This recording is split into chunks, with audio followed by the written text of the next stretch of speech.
eso que va a operar como un eximente de responsabilidad para él, ¿sí? Porque lo que estaría demostrando ahí es que fue la culpa de la propia víctima la que generó ese siniestro.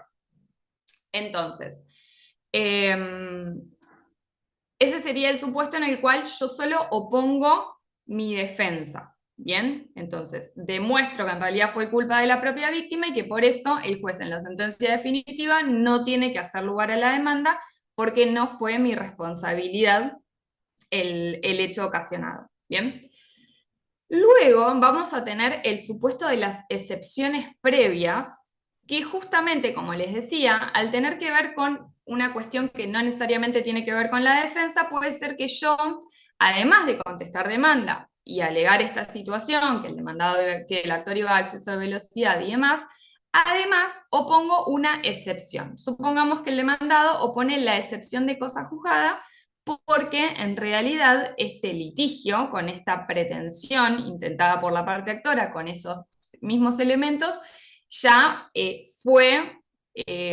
resuelta por otro juez anteriormente. Bien, esa pretensión ya fue objeto de otro proceso en el cual hay una sentencia. Recuerdan que cuando hay una sentencia definitiva, consentida y ejecutoriada, si no fue apelada o apelada, revisada por la Cámara y luego si hubiese por la Suprema Corte, una vez que ocurren todos esos pasos, ya después esa situación con esa pretensión no se puede volver a debatir en un proceso posterior. Bien, entonces supongamos que este es el supuesto, ahí admito el resto, supongamos que este es el supuesto. Entonces, justamente lo que va a suceder acá es que el demandado, además de contestar demanda, va a oponer esta excepción. Y por último, en el caso de la reconvención, podría ser el caso del accidente de tránsito en el cual el demandado, además de contestar demanda, porque entiende que no le corresponde ser condenado en ese proceso por la culpa de la víctima, exceso de velocidad que decíamos recién, además el demandado aprovecha y dice, bueno, el accidente ocurrió por culpa de la parte actora, y yo también tuve daños en mi auto o tuve lesiones yo porque iba conduciendo el auto, bien, y hubo daños en mi persona física y demás. Entonces, además de contestar demanda y alegar todas estas defensas que decimos, puede reconvenir. ¿Qué significa esto? Que además de pedirle al juez que rechace la demanda del actor, le va a pedir al juez que haga lugar a su propia demanda contra el actor, ¿sí? En esta reconvención, en la cual él además, ahora lo vamos a ver bien, en la reconvención va a tener que cumplir con los mismos requisitos de la demanda. Entonces, en su reconvención va a decir que el actor le debe tanto dinero por el daño al auto, tanto dinero por los daños ocasionados en su persona y demás, ¿bien? Pero se genera un nuevo proceso dentro del mismo, digamos. Dentro del mismo proceso vamos a tener una pretensión que va para allá y otra pretensión que va para allá. El juez, al dictar sentencia en este caso, va a tener que resolver las dos pretensiones. La pretensión del actor diciendo hago lugar o no a la demanda y la pretensión del demandado diciendo hago lugar o no a esa reconvención. ¿Bien? Bueno, hasta acá estamos. Bien, vamos a primero hacer una distinción entre lo que son los plazos de cada uno de estos institutos. Bien, entonces, perdón, sigo admitiendo. Entonces,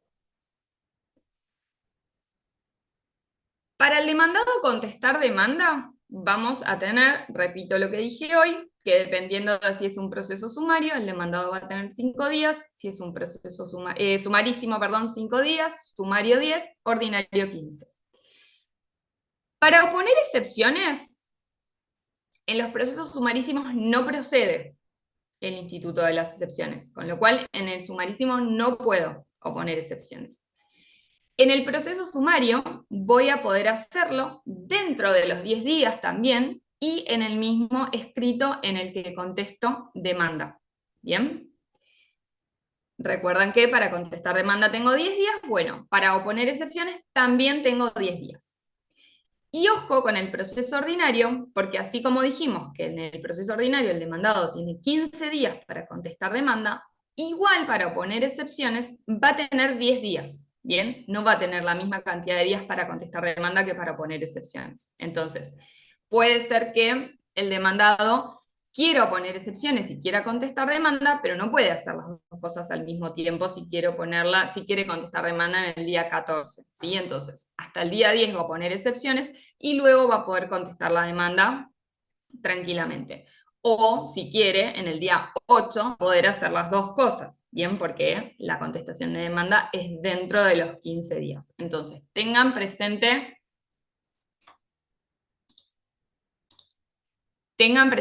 esto, para contestar demanda en el ordinario tengo 15 días, pero para oponer excepciones tengo 10 días, igual que en el proceso sumario, ¿bien? Y en relación con la reconvención, sí es más simple de acordarse porque, bueno, lo mismo que las excepciones, en el sumarísimo no procede la reconvención.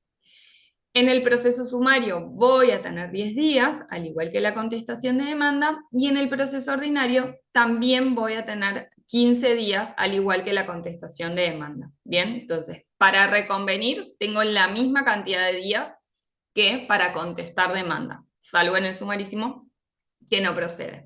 Bien. Bueno, yéndonos a lo que tiene que ver con la defensa, entonces.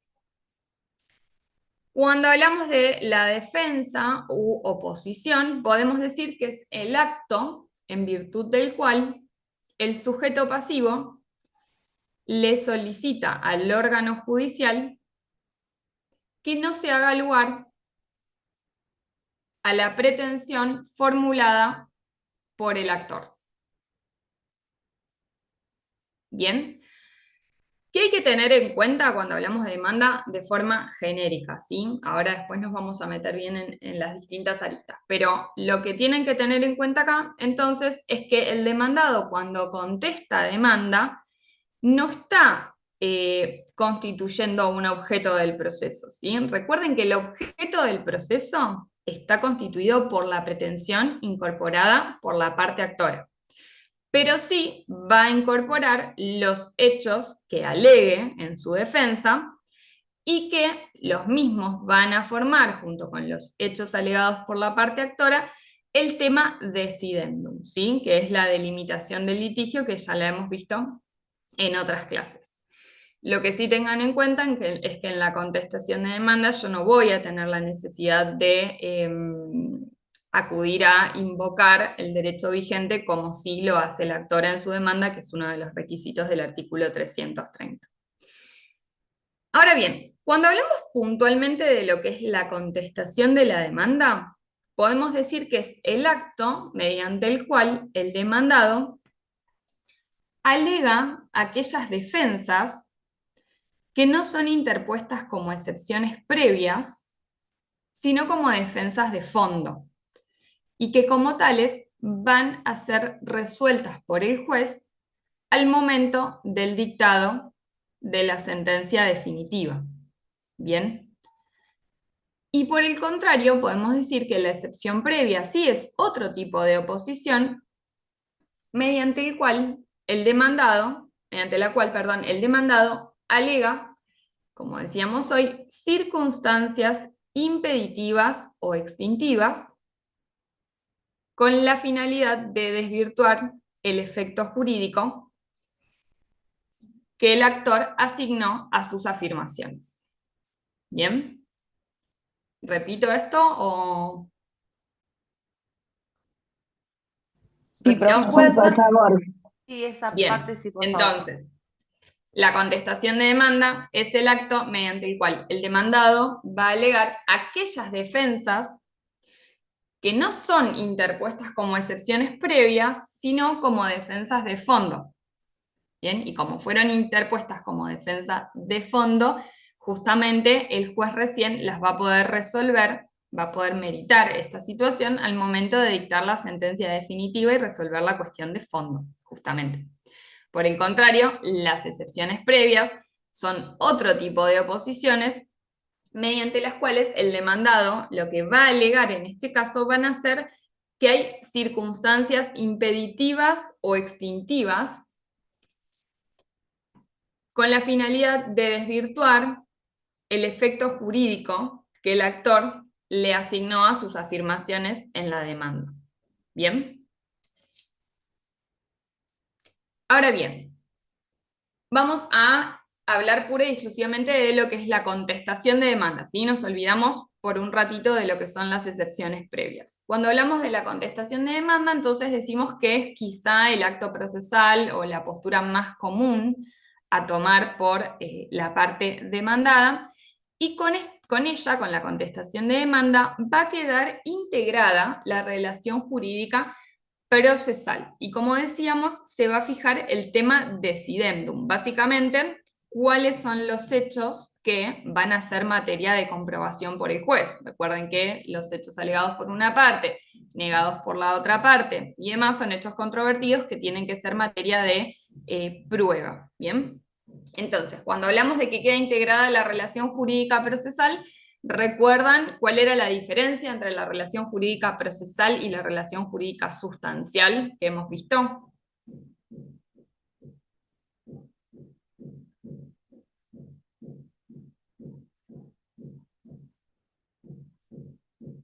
¿Nadie?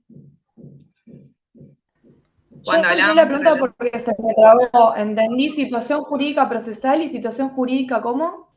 No, la relación jurídica procesal es la que queda trabada con la contestación de demanda, y que lo que decíamos, lo que hemos visto en otras clases, es que lo ideal es que la relación jurídica procesal refleje lo que es la relación jurídica sustancial. En el caso del accidente de tránsito, si Juan chocó a Pedro, ¿sí?, que sea la relación jurídica procesal trabada por Pedro iniciando la demanda contra Juan, y no contra una persona que no tuvo que ver con el accidente, ni que es la aseguradora, ni que tiene una responsabilidad tampoco indirecta, ¿no? Pero digo, la relación jurídica procesal, recuerden que es finalmente cómo queda trabada la litis, y que lo ideal para que después el juez dicte sentencia haciendo lugar a la demanda es que esa relación jurídica procesal sea conteste con la relación jurídica sustancial, es decir, lo que efectivamente ocurrió en la realidad. ¿Bien? Otra de las cuestiones a tener en cuenta es que cuando se contesta la demanda, automáticamente es en este momento, si no se hace en ese momento, se pierde la posibilidad de recusar al juez que está interviniendo en el proceso, ¿sí? Si ustedes van al código, a partir del artículo 14, si no me equivoco, tienen los dos institutos de recusación con causa y recusación sin causa. Recusación sin causa, justamente como la palabra lo dice, es que yo, demandado, no quiero que ese proceso tramite en ese juzgado, entonces por las dudas, o el actor en su demanda lo puede incluir también, y el demandado en su contestación puede recusar sin causa. También puede recusar con causa, sin causa es decir, sin justificar la razón por la que está recusando. Y con causa tiene que ver con que haya alguna situación, ¿sí?, ya sea de enemistad del juez con alguna de las partes, o de algún, no sé, que haya alguna cuestión de situación de acreedor o deudor. Sí, ya admito. Un segundo.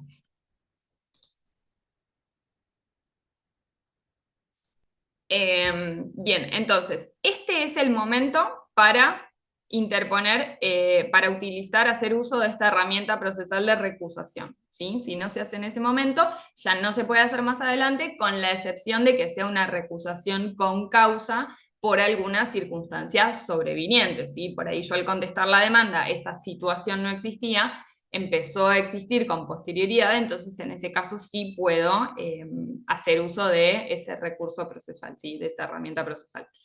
Y también, por otro lado, va a quedar fijada la competencia, ¿sí? Si el demandado no se queja en relación con la competencia territorial que ha elegido el actor y demás, queda fijada la competencia. Lo mismo con la prescripción, es el momento que yo, demandado, tengo para hacer alusión a que la acción interpuesta por la parte actora está prescripta. ¿Bien? Bueno, A ver, necesito que alguien lea el artículo 354, por favor.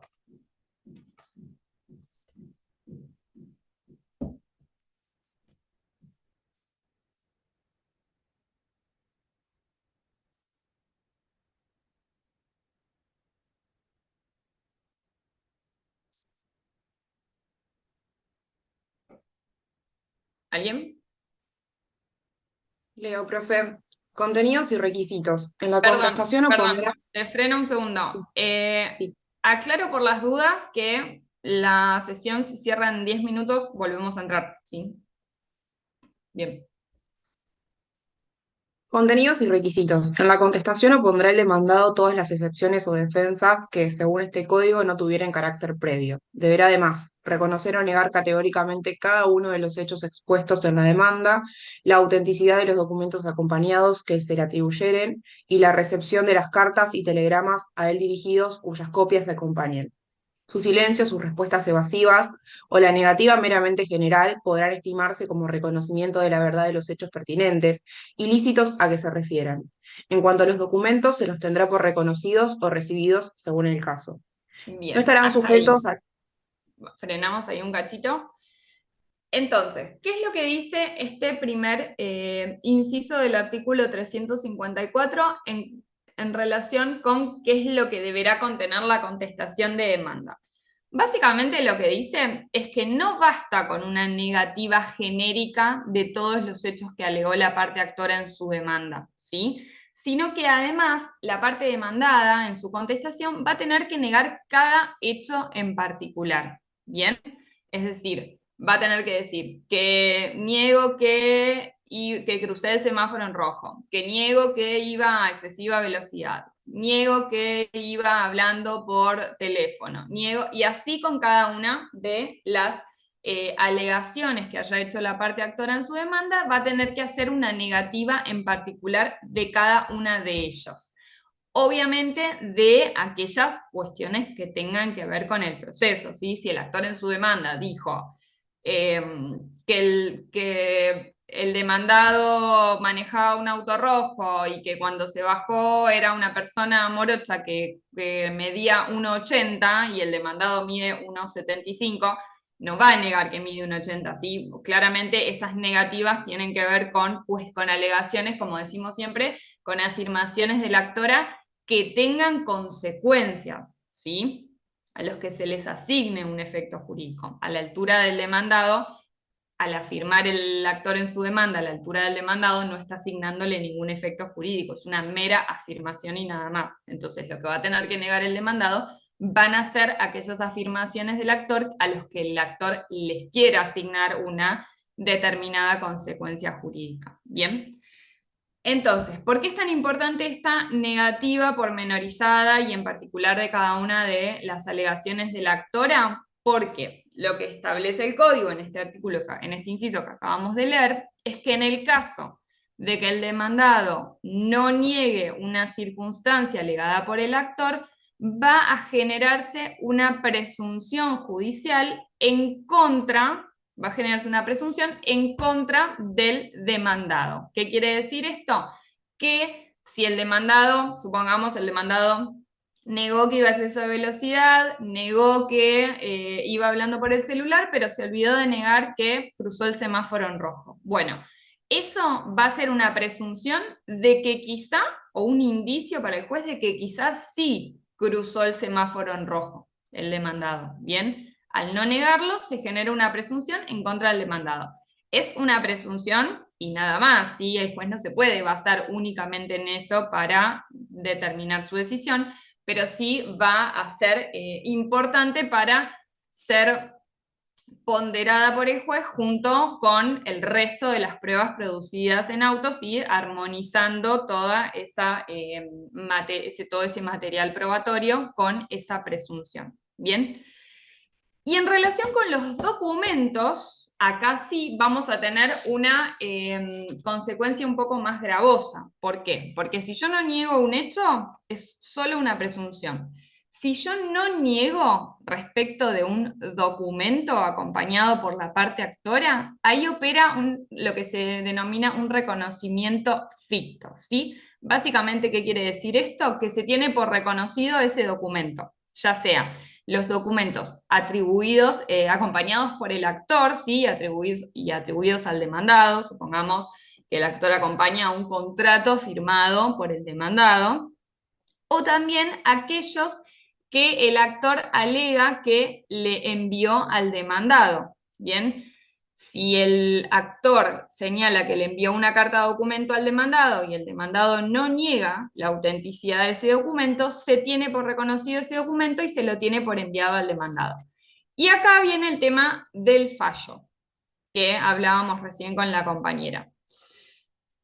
A ver, más o menos, ¿qué me pueden decir qué es lo que sucedió en este fallo o qué es lo que entendieron? Insisto, el tema del allanamiento que está involucrado en el fallo es un tema que no se vio, así que si no les quedó muy claro no hay problema porque tiene que ver con contenido tampoco no visto hasta ahora. Bien. ¿Qué había pasado en este fallo?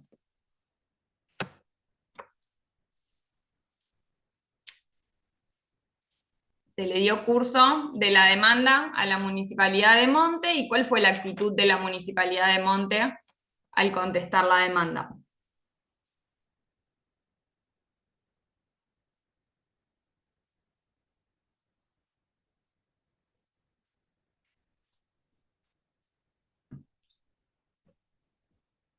Si nadie participa, voy por lista, no sé si alguien quiere.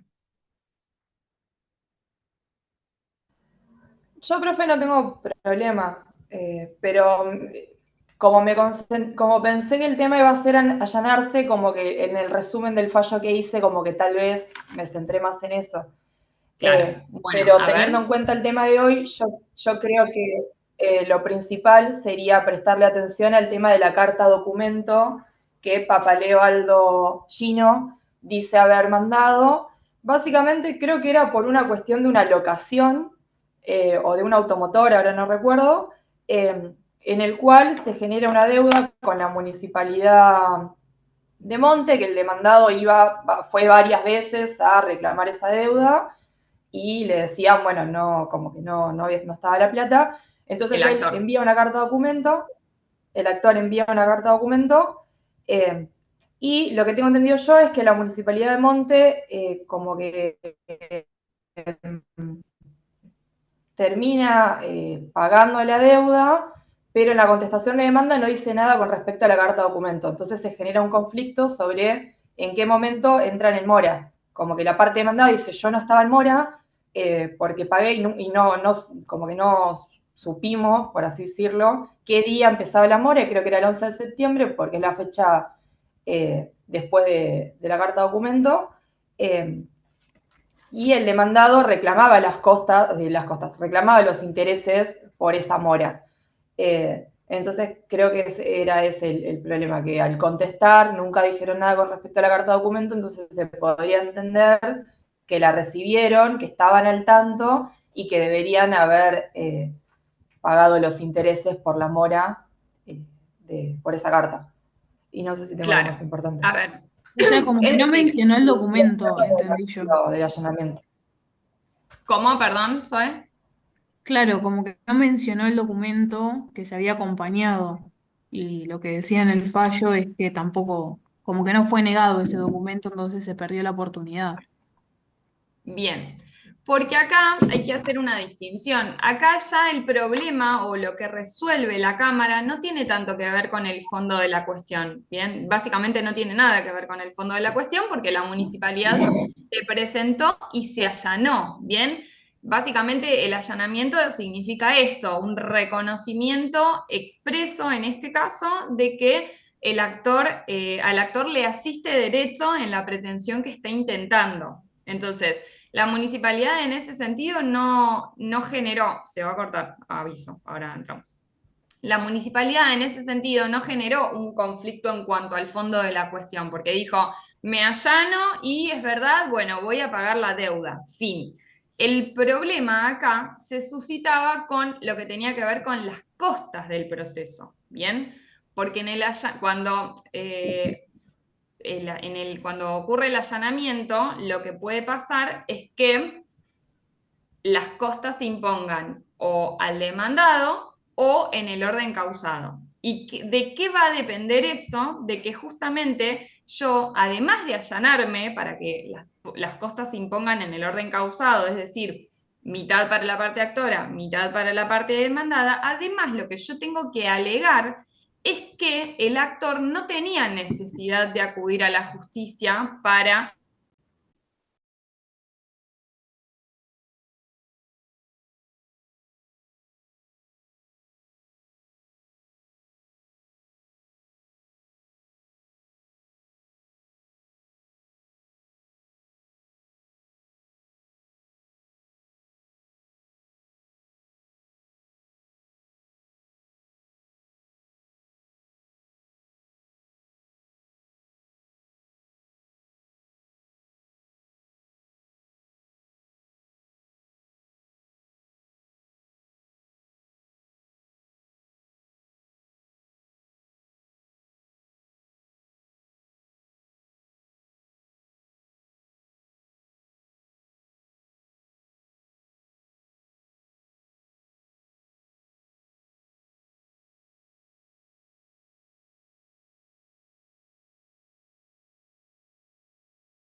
Bien. Perdonen chicos que estoy con mi Zoom, pero con el de la Facu no pude recuperar la clave y...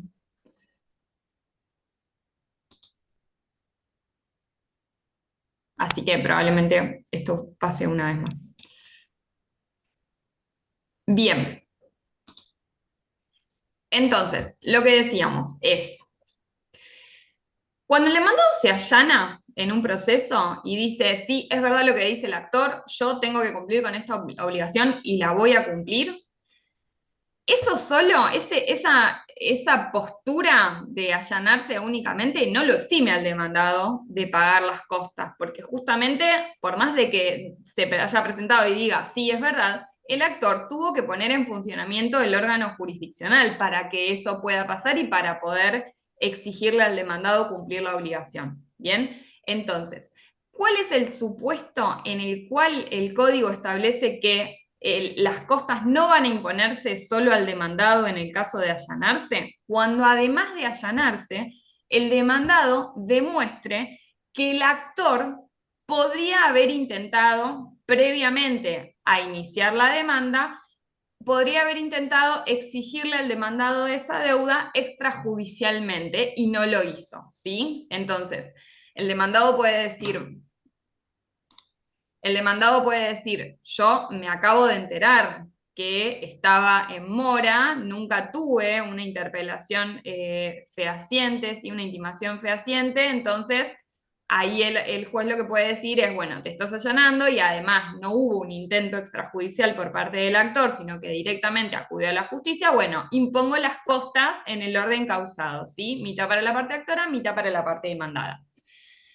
Como en este caso lo que sucedió fue que el actor acompañó una carta documento en principio dirigida a la parte demandada y la parte demandada cuando contestó su demanda no negó ese documento, operó este reconocimiento ficto del que hablábamos recién, ¿sí? Para el juez, esa carta documento que había acompañado la parte actora en su demanda, no desconocida por la parte demandada en su contestación de demanda, se tuvo por reconocida. Ergo, si hubo una intimación previa fehaciente que el demandado no contestó y no cumplió con la obligación y eso generó que la parte actora tenga que acudir al servicio de justicia, entonces automáticamente lo que dijo el juez es, Este documento se tiene por auténtico, ¿sí? Se tiene por reconocido, entonces en este caso no corresponde que la imposición de costas se reparta entre ambas partes, sino que corresponde que la imposición de costas vaya a la parte demandada, porque justamente hubo una intimación previa por parte de la actora para que la parte demandada cumpla con esa obligación. Es complejo, pero ¿se entendió más o menos? ¿Quedó alguna duda en relación Sí, con sí, esto? se entendió. Entendido, profe, ¿eh? Bien. Sí, se entendió, profe. Bueno, entonces, volvemos.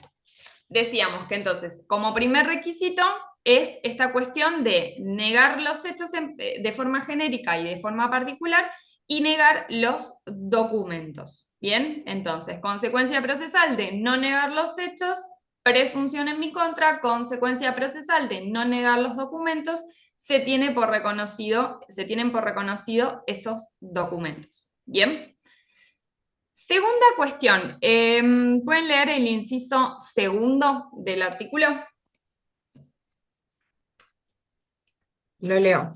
No estarán sujetos al cumplimiento de la carga mencionada en el párrafo precedente el defensor Perdón, oficial. el segundo Ah, inciso, sí, porque eso perdón. tiene que ver, es más específico. Especificar con claridad los hechos que alegare como fundamento de su defensa. Bien. Básicamente, esto lo que tiene que ver es con lo que hablábamos al principio, ¿sí? Entonces, el demandado, por ejemplo, en el caso que habíamos visto, tiene que alegar como hechos de su defensa que efectivamente fue el actor el que ocasionó el siniestro porque cruzó la intersección a una velocidad de 80, ¿sí? En una calle en la que, bueno, de 70, ponen en una calle normal que en principio la velocidad es de 40, ¿bien?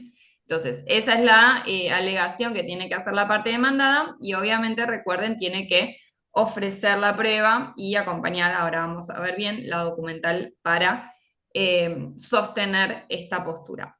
Y por último, dice el inciso 3, Observar en lo aplicable los requisitos prescriptos en el artículo 330.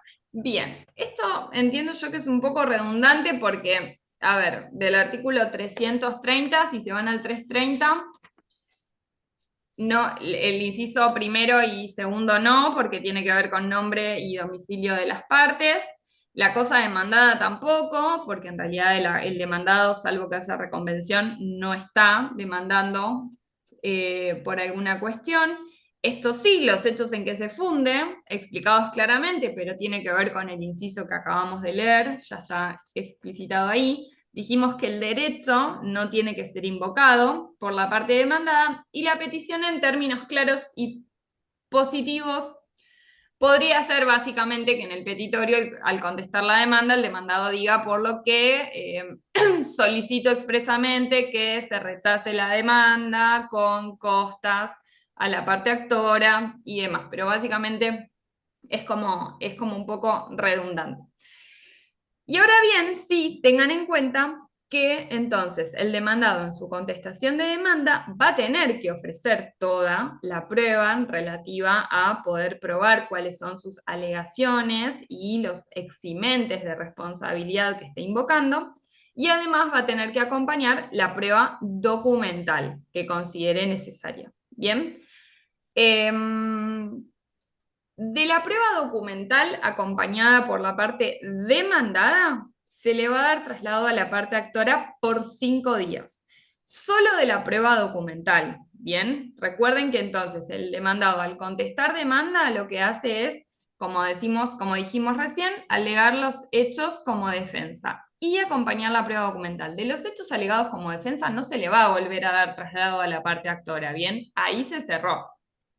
De lo único que se le va a dar traslado a la parte actora, entonces, es si la parte demandada acompaña documentación. ¿Por qué? Porque en este caso, entonces, la parte actora va a tener 5 días para cumplir con la misma carga procesal que el demandado con la documental acompañada por la parte actora, que es lo que vimos recién. De la documentación se le dio traslado junto con la demanda, la parte demandada, y la parte demandada de esa documentación, dijimos, tiene que negarla o reconocerla. Bien, de la documental acompañada por la parte demandada en su contestación de demanda, el actor va a tener 5 días también para negarla o reconocerla, y la consecuencia va a ser la misma que para el demandado. Si en esos 5 días la parte actora no niega la autenticidad de esa prueba documental, a la parte actora se le va a tener por reconocida de esa documentación acompañada por el demandado. ¿Bien? Entonces, tengan en claro esto, el actor en ese traslado que se le vuelve a dar al actor, el actor ahí no tiene que decir nada, no va a tener que rebatir nuevamente argumentos de la contestación ni nada, únicamente se va a expedir en relación con la prueba documental acompañada por la parte demandada. ¿Bien? Perdón, profesor, una pregunta. ¿Las dos partes tienen 5 días? No. El demandado tiene la cantidad de días que tiene para contestar su demanda. ¿Bien? Si es un proceso sumario, el demandado tiene 10 días para contestar la demanda, y en esa contestación de demanda va a tener que realizar esta negación de los hechos y los documentos. Si es sumarísimo, va a ser dentro de los 5 días, si es ordinario, dentro de los 15 días, pero lo va a hacer en su contestación de demanda. Solo el actor va a tener 5 días para reconocer o desconocer los documentos acompañados por el demandado. El demandado, para reconocer o desconocer, tiene la cantidad de días que le corresponden por el traslado conferido de la demanda. Claro, ¿Bien? está bien, gracias. Discúlpame, a ver si se me cortó un par de veces cuando estabas explicando, si te entendí bien. Entonces sería la demanda, se corre traslado, o sea, la parte actora presenta la demanda, corre traslado, se contesta en ese plazo para contestar, dependiendo si opone excepciones o no, dentro de los 10 días, y está la posibilidad de reconvenir o no. ¿No? Están las excepciones. El plazo va a depender si se trata de un proceso sumario, ordinario, sumario o sumarísimo, ¿no? O sea, la parte que tiene la demandada va a depender para contestar del tipo de proceso, digamos. Sería así: demanda, contestación, posibilidad de reconvenir o presentar excepciones, ¿sí? Y en los plazos van a depender de qué tipo de proceso se trate. Exactamente, sí. Que ahora cuando hablemos de excepciones y de reconvención vamos a repetir los plazos de cada uno. Los plazos de contestación son de 5, 10 o 15 días dependiendo del tipo de proceso. Bien. Bien. Esto en relación con lo que es la contestación de demanda. Ahora nos vamos a ir a lo que son las excepciones previas. ¿Bien? Profe, perdón, ¿puedo hacer una pregunta? Sí. En el caso de que te llega la demanda y vos te das cuenta que la producción de documentación que tenés que presentar te va a llevar más de 10 días necesariamente, ¿no podés pedir un plazo, algo, o tenés que esperar a después poder ampliar? Es que se supone que vos, la documentación que vas a acompañar con la contestación de demanda es la que tenés en tu poder, con lo cual vos en principio no vas a necesitar más tiempo. Para lo que vos podés llegar a necesitar más tiempo es, por ejemplo, si es, no sé, una historia clínica que está en IPENSA, ¿bien? Entonces, ese tipo de documentos vos no vas a tener que acompañarlos con la contestación de demanda. ¿Cómo vos te vas a hacer de esos documentos en el proceso? Ofreciendo la prueba pertinente, que en este caso va a ser la prueba informativa. Con lo cual, vos no tenés la urgencia de tener eso en tu poder, porque cuando es justamente documentación que vos no tenés en tu poder, los mecanismos que ofrece el código para esto es el ofrecimiento de la prueba pertinente que va a ser producido durante la etapa probatoria, ¿sí? Entonces, en ese sentido, no va a haber una situación en la que vos tengas que pedir un plazo extraordinario, porque lo que vos tengas en tu poder, lo acompañás. Lo que no tenés en tu poder, pedís prueba informativa o pedís prueba pericial si es una pericia, lo que sea, ¿bien? Bien, entonces, excepciones. dijimos que entonces las excepciones previas son otro tipo de oposición, ¿bien? Mediante el cual el demandado va a alegar circunstancias extintivas o impeditivas con el propósito de desvirtuar el efecto jurídico que el actor le asignó a sus afirmaciones en la demanda. Bien, esto es lo que dijimos al principio. Ahora, todas estas oposiciones, todas estas excepciones, pueden clasificarse en dos categorías. Bien, las excepciones pueden ser perentorias o dilatorias. ¿Cuándo la excepción va a ser perentoria? Si al prosperar impiden un nuevo debate sobre esa pretensión. Bien, ahora lo vamos a ver bien cada una. Y dilatorias son aquellas que, si prosperan, hacen perder a la pretensión su eficacia actual, pero no impiden su progreso una vez subsanada esa circunstancia. ¿Bien? ¿Repito esto o estamos? Sí, profe, ¿se lo repetilo, puedes por favor. repetir? Ok, entonces, las excepciones pueden ser perentorias si al prosperar impiden un nuevo debate de la cuestión planteada. Y dilatorias si al prosperar hacen perder a la pretensión su eficacia actual, pero no impiden su progreso una vez subsanadas. Por ejemplo, podría ser un ejemplo de la perentoria la sección de cosas juzgadas. Muy bien, exactamente. Bien. A ver, vamos de las más simples quizá a las más complejas. Dentro de lo que son las excepciones dilatorias, como la palabra lo dice, entonces lo único que va a hacer es dilatar, que continúe el proceso, va a ser, por ejemplo, la excepción de defecto legal. ¿Alguno se acuerda a qué refería el supuesto de defecto legal para el código? Puede ser, en este caso, no sé, algún error en la redacción de la demanda. Bien, En la exactamente. aplicación de la ley. ¿Cómo, perdón? En la aplicación de la ley. No, no.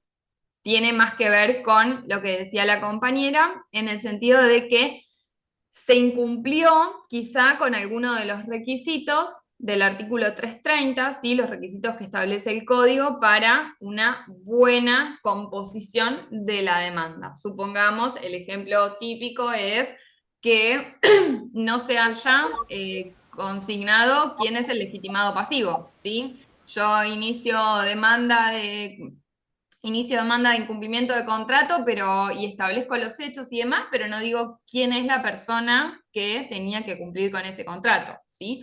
O establezco quién es el legitimado pasivo, pero omito hacer un capítulo que tiene que ver con los hechos, ¿sí? Si yo de repente inicio una demanda por accidente de tránsito y digo contra fulano por el hecho acaecido en tal calle, tal día, pero yo no explico qué fue lo que pasó, ni quién iba por qué calle, ni cómo fue la mecánica del hecho y demás, eso también es un supuesto de defecto legal, ¿bien? En Entonces, ese caso, por ejemplo, no impide que el proceso no pueda desenvolverse, por ejemplo, en el defecto legal por algún error en la demanda. Lo pueden rechazar in limine hasta que vos subsanás ese defecto y después sigue su curso. Lo mismo con la de legitimación. No es el legitimado, pero bueno, no impide que el proceso pueda seguir. O sea, exactamente. con Este supuesto de defecto legal, lo que puede suceder es que el demandado oponga excepción de defecto legal porque dice, yo no puedo contestar esta demanda porque es un desastre y digamos, no tengo forma de contestarla porque me faltan datos, me falta información y demás, ¿bien? Entonces, ¿por qué esta sería una excepción dilatoria y no perentoria? Porque el juez en este caso puede, un juez un poco más tradicional, lo que puede hacer es hacer lugar a la excepción de defecto legal y se termina el proceso, porque la excepción de defecto legal prosperó, ¿sí? Entonces, en ese caso, ¿qué es lo que sucedería? Se hace lugar a la excepción, finaliza el proceso y el actor eventualmente en un futuro va a tener que iniciar una nueva demanda, que va a tener que ir a un nuevo juez, y es de esa demanda el nuevo juez evaluará si tiene todas las condiciones, todos los requisitos y le da traslado a la demandada.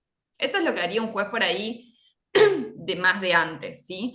Un juez más oficioso, más proactivo, lo que va a hacer es decir, bueno, pará, está bien, vos opusiste esta excepción de defecto legal porque la demanda es un desastre, bueno, para no echar por tierra el proceso que se, digamos, todo lo que se hizo hasta ahora en el proceso, lo que voy a hacer yo como juez es ordenarle a la parte actora para que en el término de, no sé, 48 horas subsane esa circunstancia y redacte o genere la demanda, confeccione la demanda de forma tal de cumplir de forma completa con todos los requisitos del artículo 330. ¿Bien? Pero básicamente, sí, este es un supuesto de excepción en el cual el demandado acá no contesta demanda o puede contestar la demanda subsidiariamente, que eso es lo más estratégico y lo que más se suele hacer es contesto la demanda subsidiariamente por si no me hacen lugar a la excepción, pero igual opongo la excepción de defecto legal. ¿Bien? Entonces, ¿por qué es dilatoria? Porque ya sea que en el mismo proceso se subsane o no en el mismo proceso que se archive y se inicie uno nuevo, el que haya prosperado esa excepción de defecto legal no obsta a que el día de mañana el actor pueda intentar un nuevo proceso con la misma pretensión, con los mismos elementos. ¿Se entiende esto? Bien. Este sería uno de los supuestos. Otro de los supuestos sería el caso de la competencia. Perdón, ¿sí? Bueno. El caso de la incompetencia. ¿Por qué? Porque acá estamos en el mismo supuesto. Si el actor inició ante un juez incompetente, el demandado tiene la posibilidad de excepcionar y decir no corresponde que sea por ante este juez. Y acá lo mismo, si es una incompetencia territorial o por materia o lo que sea, el juez va a tener que remitir el expediente al juez competente para que continúe con el proceso. O si se hace lugar a la excepción, como decíamos hoy, y muere ahí el proceso, esto no significa que el actor en 2 meses no pueda iniciar un nuevo proceso, si este se archivó, un nuevo proceso ante el juez competente. Bien, por eso también es dilatoria. ¿Ok? Y por último, tenemos el caso de la falta de personería. La falta de personería hace alusión a distintas circunstancias que pueden tener que ver o con la falta de capacidad civil, ¿sí? Supongamos que el que inicia la demanda es una persona menor de edad, supongamos que lo hace con el abogado, pero igual no puede, ¿sí? Si es menor de edad, tiene que además de presentarse con un letrado, tiene que además presentarse con su tutor, ¿ok? Entonces, este sería un supuesto en el cual si el menor se presenta únicamente con letrado, el demandado puede interponer excepción de falta de personería. Lo mismo si la falta de personería también refiere a que la persona que se presentó, supongamos que se presentó un apoderado en nombre y representación de la parte actora, ¿bien? No se presenta con patrocinante la parte actora, sino que se presenta mediante apoderado. Si este apoderado no acompañó el poder o el instrumento que acredite que tiene facultades para actuar en nombre del actor, el demandado puede oponer esta excepción de falta de personería. ¿Sí? Recuerden que hoy en día ya está un poco más allanada esta cuestión porque se permite a partir de la sanción del nuevo Código Civil y Comercial, se permite una amplitud en las formas para instrumentar este tipo de otorgamiento de facultades procesales, ¿bien? Entonces, ya hoy no es tan necesario que sea a través de poder, sino que puede ser a través de una carta poder y demás. Pero todo lo que tenga que ver con esta cuestión, con que la persona que está actuando en nombre de otra tenga las facultades suficientes, supongamos también lo que puede pasar es que se presenta el apoderado y acompaña un poder que es especial, ¿sí? Un poder que es especial para que ese apoderado actúe en nombre y representación de la parte actora en tal proceso, en un proceso de sucesión. Y el apoderado lo acompaña en un daños, ¿bien? Al no ser un poder general, al ser un poder especial que solo lo faculta a actuar en el proceso sucesorio que surge del poder, lógicamente en este caso también la parte demandada podría oponer excepción de falta de personería porque el poder acompañado tampoco cumple con las formalidades que exige la ley para poder actuar en representación de la parte actora. ¿Bien? Bien, y luego, entonces, perdón, en este caso lo mismo, es dilatoria, porque es una cuestión que puede ser subsanada en el mismo proceso, y si no es subsanada en el mismo proceso, el actor va a poder iniciar otro proceso a posteriori, ¿ok? Bueno, esto en relación con las dilatorias. Y luego tenemos, en relación con las perentorias, otros supuestos, como el que hablábamos recién, que lo mencionó una compañera, que es el de la cosa juzgada, que también lo hablábamos al principio como ejemplo, ¿bien? El supuesto de excepción de cosa juzgada, ¿cuándo va a operar? Cuando esa pretensión con esos mismos elementos ya haya sido debatida y resuelta en un proceso anterior, ¿bien? Entonces, en este caso, la parte demandada puede, al contestar la demanda, oponer la excepción de cosa juzgada. Lo mismo con la litispendencia. ¿Recuerdan que era el instituto de la litispendencia? Sí, es cuando hay demandas gemelas, es decir, la misma pretensión, el mismo objeto, iniciado por el mismo actor. Bien, perfecto. Entonces, supongamos que esa misma pretensión por ese mismo accidente contra esa misma persona está siendo ya debatida en otro juzgado, ¿bien? Y el actor vuelve a iniciarlo en un nuevo juzgado. En este caso, no se va a poner la excepción de cosa juzgada porque yo no tengo una sentencia firme en relación con la misma pretensión, pero sí lo que tengo es otro proceso iniciado y en trámite, siempre iniciado con anterioridad y demás, en trámite por ante otro juzgado en el cual se está debatiendo sobre la misma pretensión. Entonces yo en este caso lo que voy a oponer es la excepción de litispendencia. ¿Bien?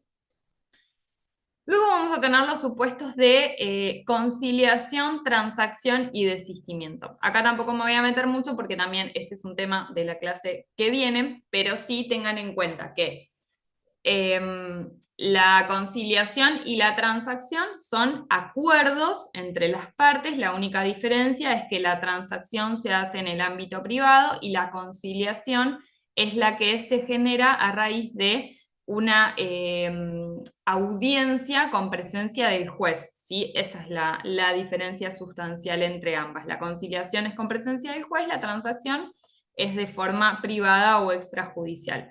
Pero sí lo que tienen en común ambos supuestos es que una vez realizado este acuerdo transaccional o de conciliación, lo que pueden hacer las partes para que ese acuerdo pueda ser ejecutado es pedir la homologación, ¿sí? Ante el juez de ese acuerdo. Una vez homologado ese acuerdo, las partes tienen la posibilidad de ejecutar ese acuerdo. Entonces, supongamos que lo que puede haber pasado es que a raíz de ese accidente de tránsito, la parte actora y la parte demandada se juntaron en el estudio de ambos abogados sin iniciar demanda, sin acudir al órgano judicial, se presentaron de forma privada, hicieron un acuerdo en el cual el demandado se comprometió con el actor a pagar tanta plata en tanto tiempo. ¿Bien? Una pregunta, así es como terminaría un proceso, o sea, con una forma normal, digamos.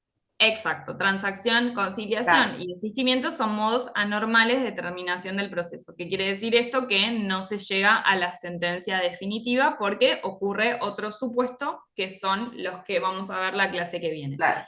Entonces, ¿qué es lo que sucede acá? Si hay un acuerdo, bien, que puede estar homologado o no, pero siempre puede estar sujeto a homologación, por ese hecho, si después la parte actora inicia un proceso por ese mismo hecho contra el mismo legitimado pasivo y demás, el demandado, que tiene ese acuerdo, ¿sí? Supongamos que ya está homologado, lo que va a hacer cuando le llegue la cédula con la notificación de la demanda, lo primero que va a decir es no, opongo excepción de acuerdo transaccional porque justamente este hecho ya fue resuelto a través de este acuerdo, ¿sí? Y si yo quiero mañana ejecutar este acuerdo, lo puedo hacer, con lo cual dictar una sentencia en relación con este proceso sería contra la ley, ¿bien? Porque ya tenemos un acuerdo que tiene que ver con la misma pretensión, con los mismos elementos de la pretensión.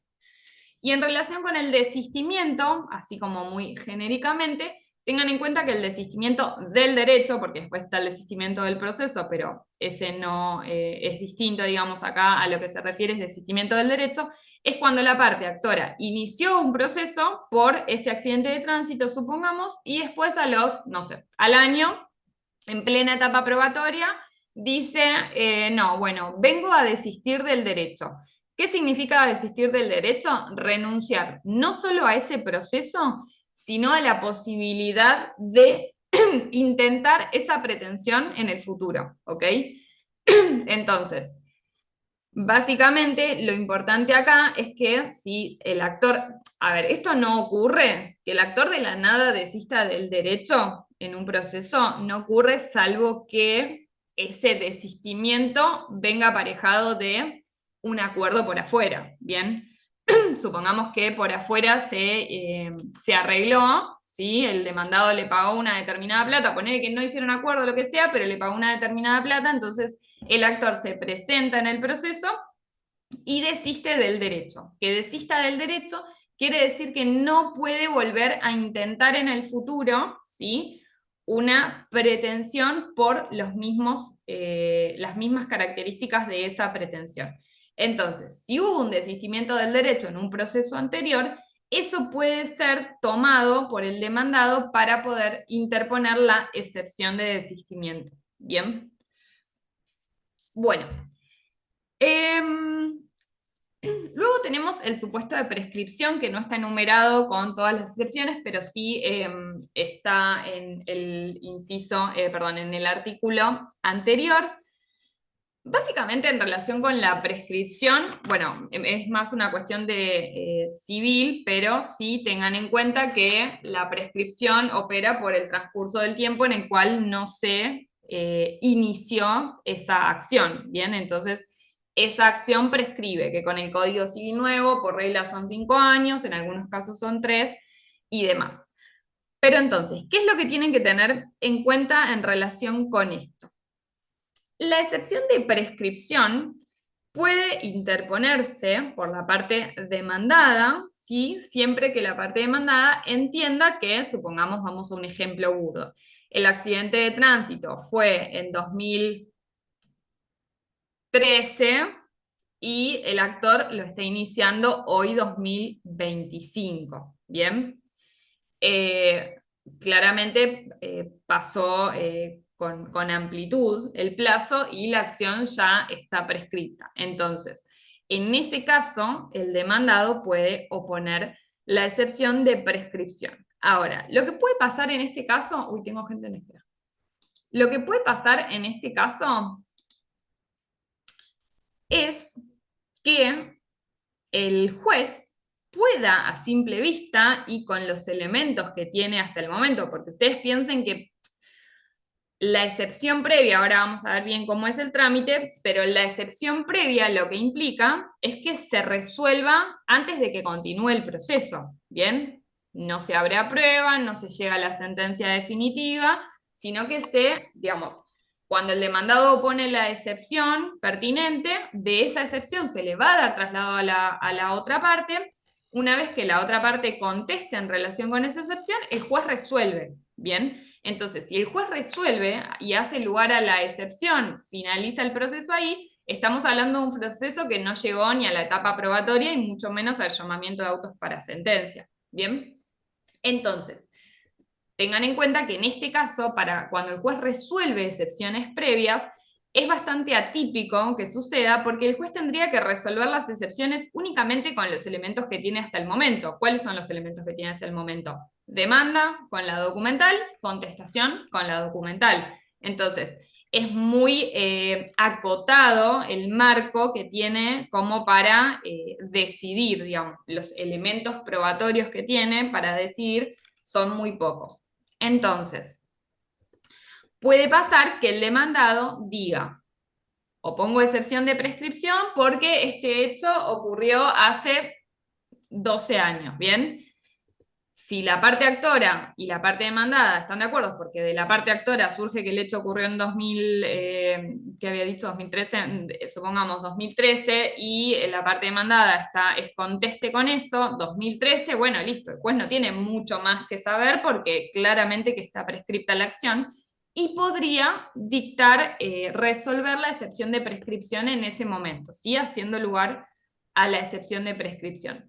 Ahora, puede pasar que haya situaciones que son un poco más complejas, supongamos en los en los procesos de responsabilidad médica, lo que ocurre es que el momento en que empieza a correr la prescripción no es de, supongamos, la cirugía mal hecha, sino que puede ser desde el momento en que el paciente padeció o sufrió el primer síntoma o el primer daño o lo que sea. Entonces no es tan claro, digamos, cuál es el punto de partida para el cómputo de la prescripción. ¿Bien? Entonces, en este caso, el juez lo que puede decir es, la excepción de prescripción yo no la puedo resolver ahora porque yo necesito producir más prueba para saber cuándo efectivamente el actor, el paciente, la víctima, tomó conocimiento del daño que se le había generado a partir de la mala praxis. Entonces en este caso yo no puedo resolver la excepción de prescripción ahora, sino que lo difiero para ser resuelto con la sentencia definitiva, porque necesariamente tengo que producir prueba también para probar o para dar por probado ese extremo. Bien, entonces en ese caso dice, no lo puedo resolver ahora, lo difiero. ¿Se entiende esto? O sea, el juez lo puede resolver más adelante, aunque haya pasado el tiempo. Como aunque haya pasado el tiempo. Puede resolver más adelante en relación con el pedido de excepción de prescripción. Claro, ¿Bien? sí, sí. Claro, lo que puede decir el juez es, yo esta cuestión de la prescripción no la puedo resolver como excepción previa, porque yo necesito que se produzca, que se genere la etapa probatoria. ¿Bien? Entonces, en ese caso lo que hace es postergar el tratamiento de la prescripción y lo va a tratar junto con la cuestión de fondo en la sentencia definitiva. Pero no es que no lo va a tratar.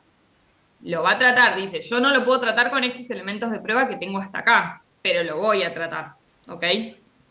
Bien, lo mismo pasa con la falta de legitimación. La falta de legitimación puede ser activa o pasiva.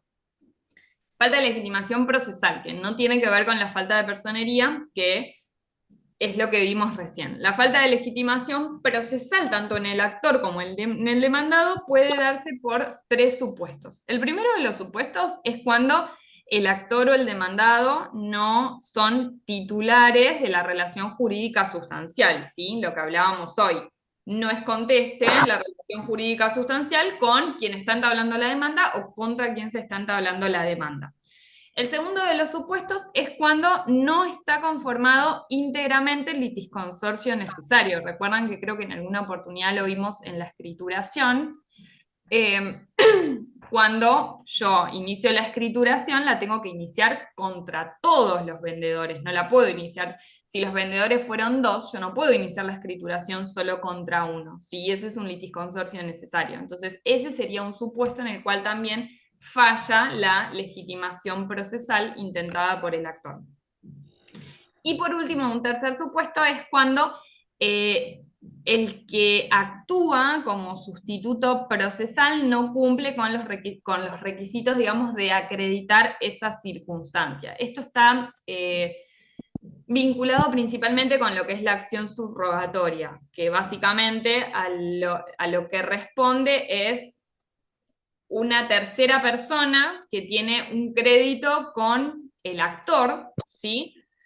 Entonces, se subrogan los derechos, supongamos, a ver, voy a intentar hacerlo claro, esto sin el pizarrón me cuesta.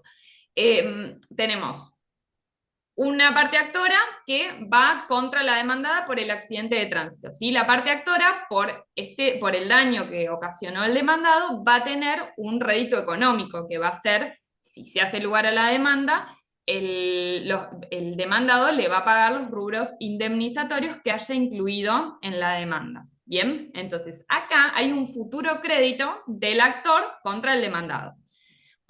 Pónganle que este actor es deudor de otra persona, ¿bien? Entonces, esa otra persona que sabe que hay un posible crédito, acá dice, me subrogo en los derechos del actor e inicio la demanda como sustituto procesal del actor, ¿bien? Inicia la demanda contra el demandado, entonces, en este caso, él, en el proceso, va a tener que además acreditar, ay chicos, me van a matar, se va a cortar de nuevo y vamos a entrar todos de nuevo.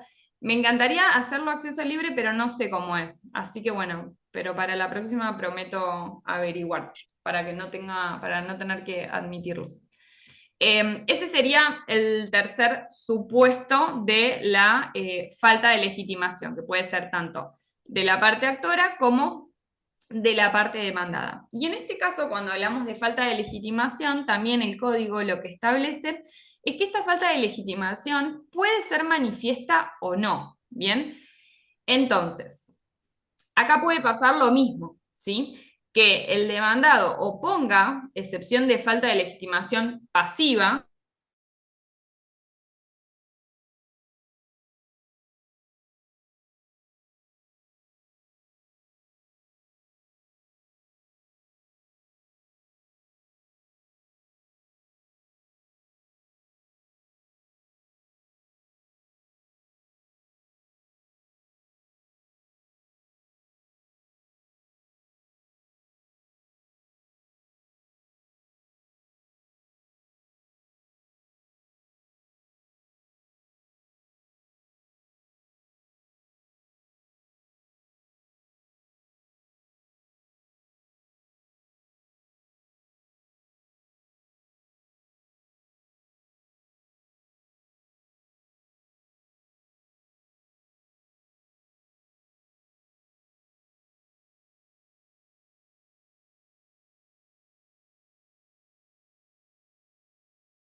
bien. Bueno, entonces, lo que decíamos es que en relación con la falta de legitimación pasiva puede pasar lo mismo. Puede ser que, opuesta a la excepción de falta de legitimación pasiva o activa, opuesta a la excepción de falta de legitimación pasiva, el juez entienda que esta es manifiesta, que es palmaria, y pueda dar tratamiento a la excepción, o entienda que justamente también para poder resolver en relación con esta cuestión tiene que producirse más prueba, ¿sí? Como decíamos recién, la falta de legitimación pasiva que deriva de la falta de integración completa de un litis consorcio es palmaria, porque el juez, al iniciarse la escrituración, tiene un boleto de compraventa que dice que el comprador es fulanito y que los vendedores son Juan y Pedro, ¿sí? Entonces, si la demanda fue interpuesta solo contra Pedro, ahí es evidente que hay un supuesto en el cual debe proceder la excepción de falta de legitimación pasiva. Bien, entonces en este caso es evidente.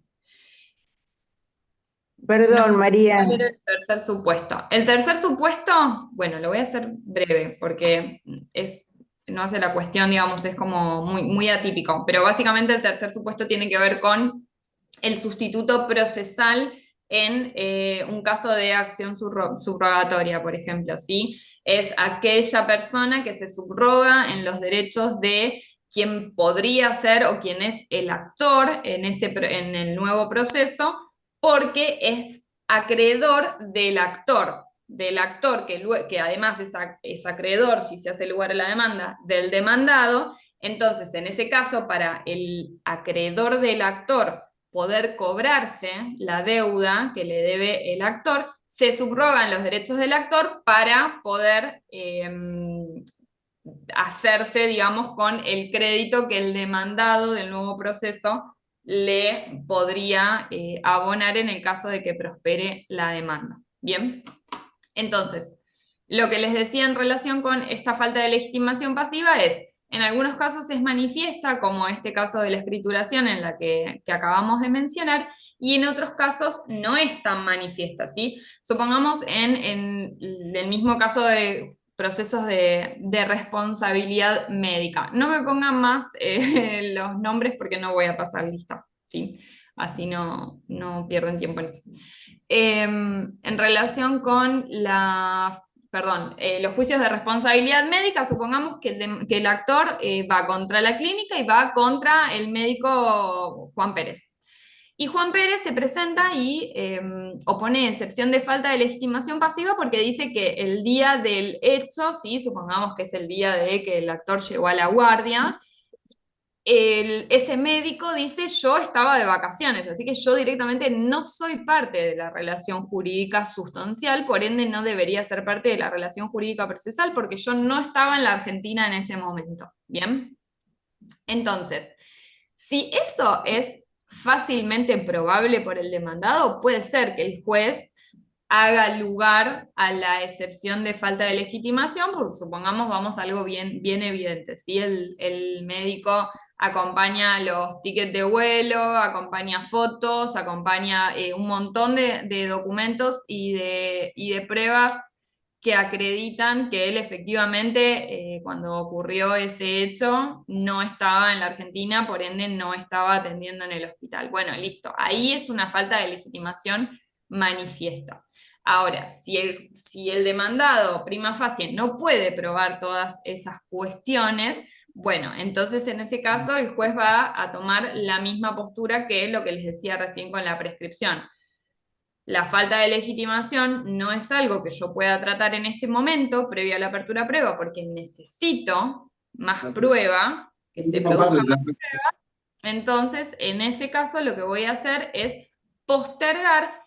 Y lo mismo, voy a tratar la cuestión de la falta de legitimación pasiva que alega el demandado. Pero la voy a tratar cuando dicte la sentencia y cuando haga mérito sobre la cuestión de fondo. ¿Perdón? Silencien, porfa, los micrófonos. Entonces, básicamente tiene que ver con esto, si es palmaria o no es palmaria. Si es palmaria se puede resolver en ese momento, si no lo es, el juez va a diferir el tratamiento de esa excepción para cuando dicte la sentencia definitiva, ¿sí? Cuando haga mérito sobre toda la cuestión de fondo, también hará mérito y evaluará sobre esta cuestión que también va a ser producto, digamos, de materia de comprobación, ¿sí? En la etapa probatoria. Bien, y entonces, en relación con lo que tiene que ver con el procedimiento, entonces tengan en cuenta que una vez que la parte demandada opone la excepción, con la excepción va a tener que ofrecer toda la prueba relacionada a esa excepción, ¿bien? Y toda la prueba documental. Entonces, de esa excepción, como decíamos hoy, se le va a dar traslado a la parte actora, la parte actora va a poder contestar en relación con esa excepción planteada por la parte demandada, y en ese caso el juez va a decir, bueno, ¿lo puedo tratar en este momento? Sí, lo puedo tratar en este momento. ¿Puedo abrir a prueba por esto? Sí, puedo abrir a prueba, pero tiene que ser una etapa probatoria acotada, ¿sí? Porque después la etapa probatoria va a ser la del proceso principal. Pero en relación con las excepciones, se puede abrir a prueba, ¿bien? Si es algo que puede ser probado un poco más simple. Se puede abrir a prueba o puede decir no necesito abrir a prueba porque con los elementos que tengo y con la documentación acompañada por las partes en sus escritos postulatorios ya puedo resolver en relación con ello y resuelve. ¿Bien? Entonces, para que tengan, digamos, en cuenta en relación con esto, digamos, son situaciones que pueden suceder y que por lo evidente de esas situaciones, el juez, previo traslado de la excepción a la parte actora, puede resolverla. O puede decir, bueno, no. Entonces, si la planteaste como defensa de fondo, directamente esa circunstancia va a ser resuelta en la sentencia definitiva como defensa de fondo. Si la planteaste como excepción previa, luego del traslado a la otra parte, el juez decide si la trata como excepción previa o la posterga para ser valorada con el resto de los elementos en la sentencia definitiva. ¿Bien? ¿Se entendió esto? ¿Dudas? Profe, Sí.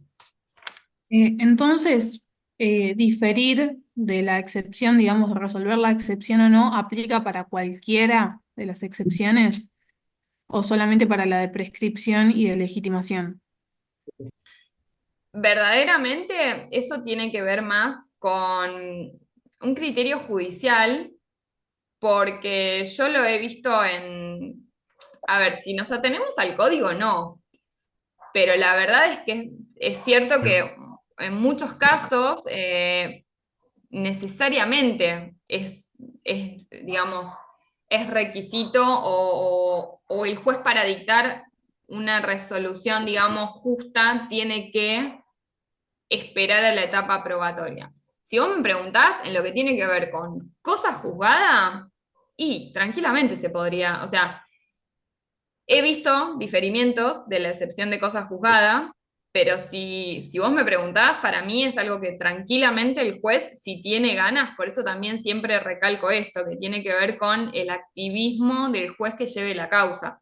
Si el juez tiene ganas, puede llegar a determinar si hay cosa juzgada o no, sin necesidad de que se desarrolle todo el proceso, toda la etapa probatoria y lo evalúe recién en la sentencia definitiva, porque como les dije recién, de las excepciones previas también se puede abrir a prueba. Es una mini etapa probatoria, no es la etapa probatoria del proceso principal, pero también se puede abrir a prueba. Entonces, justamente algo como es la cosa juzgada o la litispendencia, tranquilamente pueden ser probadas o constatadas o verificadas por el juez de forma simple, ¿sí? La cosa juzgada, más hoy con lo electrónico y demás, basta con que el juez se meta en la causa, ¿bien?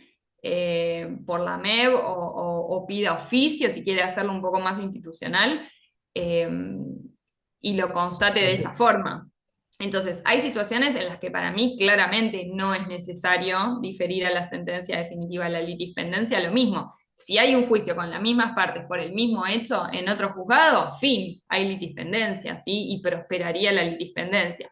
Pero sí entiendo que es algo que es más discrecional, digamos, de cada juez. Sí. Bien. Y entonces, por último, como para refrescar el tema plazos, dijimos que las excepciones no prosperan en el proceso sumarísimo, en el proceso ordinario es dentro de los 10 días y conjuntamente con el escrito de contestación de demanda, y en el proceso ordinario dentro de los 10 días, sin perjuicio de que para contestar tengo 15, para excepcionar tengo 10. ¿Bien? Bueno. Nos vamos a lo que es la reconvención. Como dijimos hoy, entonces, la reconvención es una nueva pretensión incorporada por el demandado en el proceso en el cual justamente él fue demandado. Ahora, la pregunta acá es, ¿cualquier pretensión yo puedo incorporar porque es contra el actor? Es decir, supongamos que